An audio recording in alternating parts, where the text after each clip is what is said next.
자, 4장 사회 부흥의 실마리 통계학. 자, 통계학. 지금이 이제 데이터가 넘쳐나는 시대죠.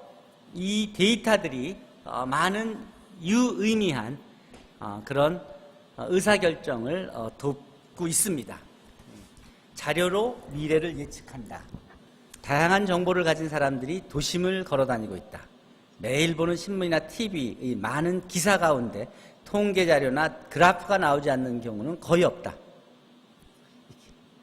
이는 많은 단어를 사용하는 것보다 한 장의 그래프나 표가 더욱 쉽게 신뢰를 주며 한눈에 이해시켜주기 때문이다. 이런 수학적 기법은 언제부터 적극적으로 활용되었을까? 자, 이게 서문입니다. 숫자의 표. 자, 산수는 소박한 수학인가?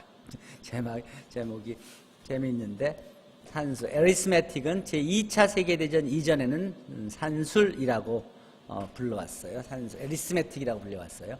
산술은 주로 일상생활에서 필요로 하는 기초 수학이라고 말할 수 있고, 17세기에 들어서 비로소 statistics, 통계학이 탄생했다고 말하면 사람들은 그게 정말 그 전에는 통계학이 없었냐 하고 놀라서 물어봅니다. 통계학은 5,000년 이상의 역사를 가진 수학과 달리 17세기에 비로소 그 개념이 시작된 분야입니다. 역사적인 건축물인 고대 이집트 피라미드나 고대 중국의 만리장성 또는 고대 로마의 많은 위대한 건축물들로부터 수많은 사람들이 주거, 식량, 의류 뿐만 아니라 건축자재, 수집, 정비, 관리 등을 위하여 당연히 숫자표를 사용했을 것이고, 물론 통계적 기법도 이용하였을 것이라고 추측은 하지만 17세기 이전의 통계와 17세기 이후의 통계학 사이에는 어떤 차이가 있는지를 이 챕터에서 생각해 보십시다. 그 이전, 17세기 이전의 이 숫자들의 표는 아직 학문이 되기 전 단계였고, 또 우리가 지금 산술, 에리스메틱을 매스매틱스라고 이제 바꾼 것도 1940년 수학교육 개선운동 시기에 산술에 로직을 적용하자는 의미에서 그 전에 에리스메틱이 매스매틱스로 바뀐 겁니다. 꽤 얼마 안 됐죠? 수학이라는 말을 쓴 게. 산술에서. 매스매틱스. 교과서. 자, 통계적으로 생각하는 방법의 5단계. 첫 번째 단계는 자료의 수집과 분류. 두 번째 단계는 분류된 자료를 표나 그래프로 정리하는 것. 세 번째 단계는 특성을 분석하고, 네 번째 단계는 결과의 판단과 추론. 다섯째 단계는 추론의 검증. 이 5개 단계를 거치는 것이 바로 우리가 통계적으로 생각하는 것입니다. 여기서 고대의 통계표는 이 5가지 단계 중에서 1단계 정도에 지나지 않았던 것입니다.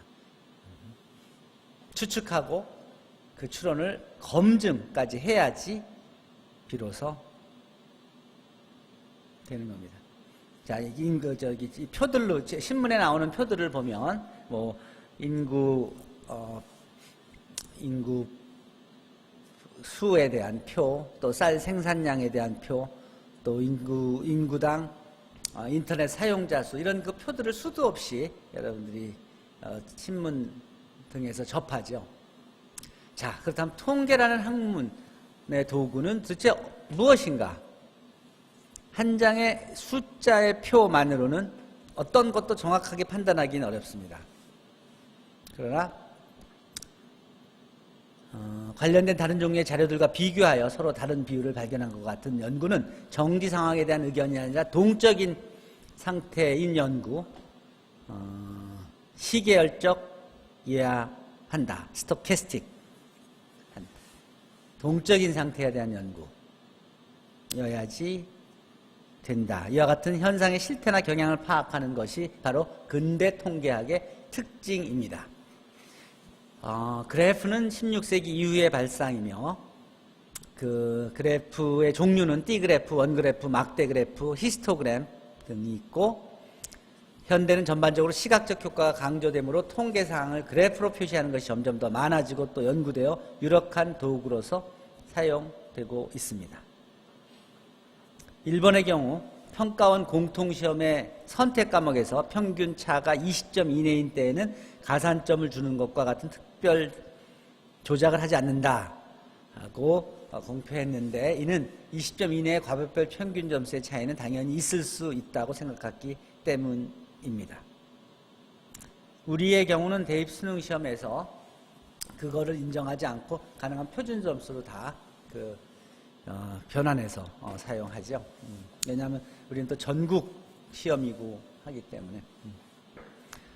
자, 그 오른쪽 보고서를 예로 봅시다. 거기서는 그 차이나 비례의 분석이나 판단을 신중히 해야 된다는 사실을 보여주는 표인데, 자, 여기서 통계 처리의 구체적인 예들을 좀 봅시다. 통계를 구현한 도구로 표들이 있는데, 표에는 구조 그래프와 계열 그래프로 나눌 수 있고, 구조 그래프에는 속성 그래프, 거기에 뭐 내역 그래프, 비교 그래프로, 여기서는 질을 보여주고, 변수 그래프는 도수 그래프나 이렇게 막대 그래프 같이요. 그 다음에 상관 그래프 같은 양을 표현하는 그래프가 있고, 계열 그래프는 경과 그래프, 꺾은선 그래프, 다이어그램 이렇게 변해가는 과정을 보여주는 계열 그래프를 구분해서 볼 수 있습니다. 체중 1kg의 차는 우연의 범위가 아닌가 하는데, 여기서 보면은 또 이런 그래프는 또 어떻게 읽어야 되는가, GDP에 관한 거. 커피 이외의 원인과의 관계는 어떠한가, 커피 억제 효과, 뭐 이런 것, 여기 보면 신문에 보면 이렇게 건강에 관한 정보들이 많고, 뭐 이렇게 다양한 그런 그 사회 현상을 설명하는데, 이 데이터들을 또 그리고 그래프를 이용해서 결론을 내리는 것을 볼 수 있다는 거예요.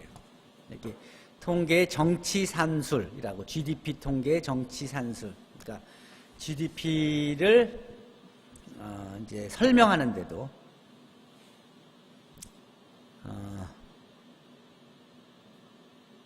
그 데이터가 사용되고 또 그걸 설명하는 그런 방법이 통계적 이론에 근거해서 설명을 해야 모든 사람이 이해한다는 소리죠.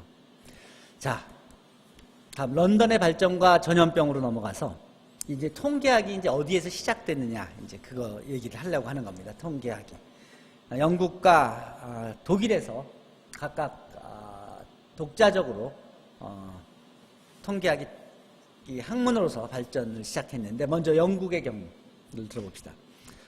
전염병, 18세기까지 후진국이었던 일본이 발전 모델로 영국을 선택한 이유가 17세기에서 19세기 영국의 모습이 이제 해가 지지 않는 나라로 아주 온 세계 식민지를 갖고 있는 강대국이었고, 후진국고 좁은 섬나라 또 왕실 등 공통점이 많았기 때문에 이제 영국을 롤 모델로 생각을 했고, 그를 통해서 그를 위하여 메이지 시대의 우수한 학자들을 이제 영국으로 유학을 보냈었고, 그 영국이 이제 어땠었는지 보면, 영국에서 어떻게 통계학이 탄생했는지를 보면, 영국의 수도 런던이 크게 발전하면서 세계 각국의 사람과 물자들이 몰려들면서 전염병인 패스트, 콜레라 등이 큰 사회 문제가 되었습니다. 그때 1517년부터 매년 연말에는 시에서 사망표를 발행했는데, 상인인 존 그랜트가 우연히 사망표에 관심을 갖고 한 장의 사망표로는 정보가 부실하다고 생각해서 과거 60년간의 자료를 소급해서 모두 조사를 했습니다. 그 결과 특정한 병의 비율은 항상 꾸준하다, 또 사망률은 계절에 따라 변한다, 그리고 도시의 사망률이 지방의 사망률보다 높다는 결론을 얻게 됩니다. 그래서 사망표에 관한 자연적 및 정치적 관찰이라는 보고서를 1662년에 쓰게 됐고, 이것이 근대 통계학을 탄생하게 한 책으로 판단되고 있습니다. 사망표 분석. 이때 영국, 런던을 한번 돌아봅시다. 영국과 영국인. 영국은 이제 국토는 이제 앵글로 색슨인이 거주하며 7개의 왕국을 이루어져 있고, 민족은 이제 검소하고 규율을 잘 지키며 이제 영국 신사라고 불리우기도 하고, 일본과 영국을 비교하면 영국이 일본이 영국보다 좀 더 크고 인구도 일본이 더 많은 그런 정도의 크기이고, 런던과 그 교회를 비교하면 런던의 위치는 북위 52도, 그러니까 서울보다 훨씬 위죠. 그리고 안개 도시고 하루에 4계절이 다 존재하고, 역사적으로는 고대 로마의 지배하에 있을 때는 군사 산업의 중심지였고, 군사상의 거점으로 여겨졌고, 14세기부터 직물 수출의 중심지가 되었으며, 16세기에는 인구가 이제 20만 명으로 증가하고, 이제 17세기 말부터는 이제 시가지 주변에 집을 지으면서 이제 쾌적한 교회 거주 공간이 만들어졌고, 이게 이제 지금 그 유럽의 기본적인 모습들이죠. 그러니까 우리가 딱 도시에만 있고 옆에 농토가 아니라 도시가 점점 넓어져서 다 넓은 집이 있고 정원이 있고 길이 있고 그런 걸로 쫙 넓게 퍼져 있는 구조가 여기서 나온 겁니다. 도시에도. 그리고 시의 경계가 확장되고, 18세기 산업혁명으로 증산층이 출현하고, 19세기에 도심의 황폐와 이제 공공교통망의 정비로 교회가 이제 발달되었고, 20세기에는 영국의 60%가 그 교회에 살게 된 그런 구조를. 이게 보면은 이제 버킹엄 궁전, 국회의사당, 그리고 이게 템스강 등이 있는데, 이제 여기서 이 지도를 하나만 볼까요? 실제로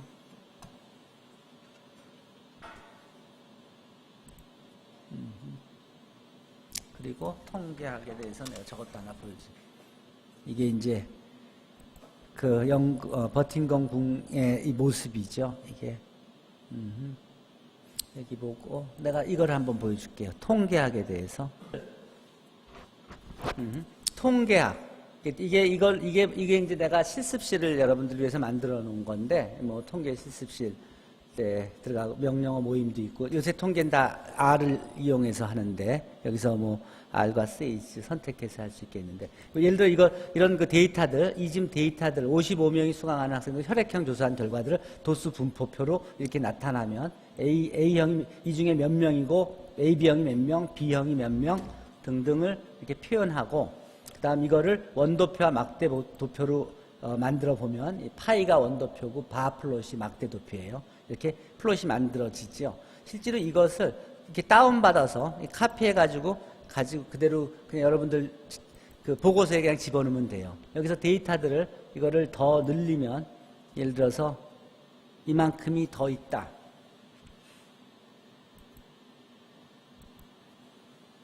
이렇게 더 집어넣으면 데이터 얼마든지 늘러올 수 있죠. 이 데이터를 불러올 수도 있지.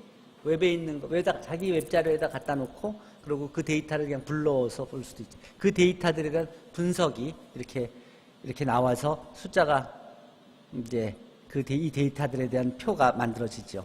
어쨌든 이런 식으로 하고, 여기서 뭐 이게 그 책에 있는 히스토그램을 그려라. 그러면 히스토그램을 그릴 수 있고, 그 다음에 뭐 평균, 또 데이터의 평균을 구한다, 분산을 구한다, 또 표준 편차를 구한다, variation, standard deviation, 이렇게 4분의 1을 구한다. 여러분들이 통계를 배우기 위해서 그 이전에는 다 이런 여러 가지 그 책에서 여러 가지 복잡하게들 했었죠.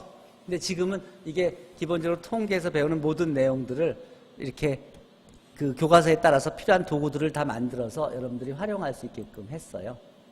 이건 여기서 보면 랜덤하게 그 10개의 동전을 던져서, 그래서 앞뒤가 이제 어떻게 나오는지 이제 확인하는, 디스를 코인을 앞뒤가 예를 들어 10번이 아니라 이걸 150번쯤 던지면 어떻게 될까? 앞뒤가 몇 번쯤 나올까? 80번, 70번, 이게 한 300번쯤, 350번쯤 던지면 어떻게 될까? 그러면 되게 점점점 해서 이게 수가 커지면 대수의 법칙에 따라서 절반은 수렴하게 됐죠. 랜덤하게 1부터 45 사이에서 6개를 골라내는 숫자고, 1부터 430까지 사이에서 뭐 60개를 골라내려면 이렇게 랜덤하게 이렇게 골라낼 수 있고, 이런 것들은 이제 디스크리트 매스에서 배우는 거죠. 알고리즘을 이용해서 하는 것들. 이제 이 통계에서 배우는 그런 내용들이에요. 불량률을 구하는 방법, 확률, 주사위를 던지 짝수받았던 조건 하에 3의 배수가 나올 확률, 확률 변수, 확률 분포, 또 설명, 이항 분포 등 정규 분포, 이런 식으로 지금 기술적으로 이미 우리가 센트럴 리미트 티어렘 이런 식으로 이미 많은 변화가 여러분들 앞에 이미 있는 거예요. 그래서 이거 배우는데 이군 통계학 배우는 데부터 한 학기 동안 배우는 내용들에 대한 계산 능력들은 다 갖춰져서 실제로 한 시간이면 가르칠 수 있는 그런 내용들을 이미 만들어지고 있는 거예요. 이런 통계들이 언제 이루어졌느냐, 만들어졌느냐 하면 바로 여기서 시작된 거예요. 저런 분석들이, 그것도 검증, 추론, 검증들이. 자, 그럼 영국은 그랬고 독일의 30년 전쟁 후에 재건하면서 그때 그 과정에서 독일은 어떤 기여를 했는지.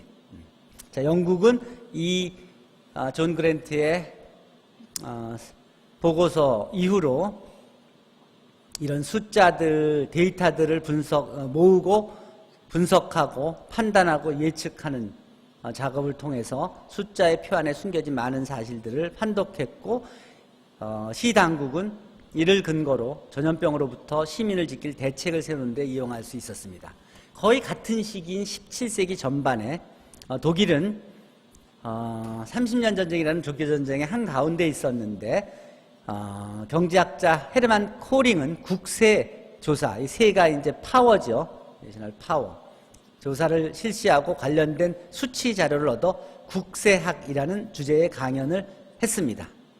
영국은 전염병으로부터, 독일은 전쟁의 재난으로부터 각각 독자적인 통계학을 창설하였으나 영국이 사회통계학으로 시작하여 후에 보험이나 추계학으로 발전한 것에 반해서 독일은 스테이티스틱스, 통계학의 어원인 스테이트, 국가로서의 국세, 내셔널 파워, 통계학을 세상에 소개하는 것에 그쳤습니다. 그 차이가 무엇일까요? 생각해 볼 만한 문제입니다.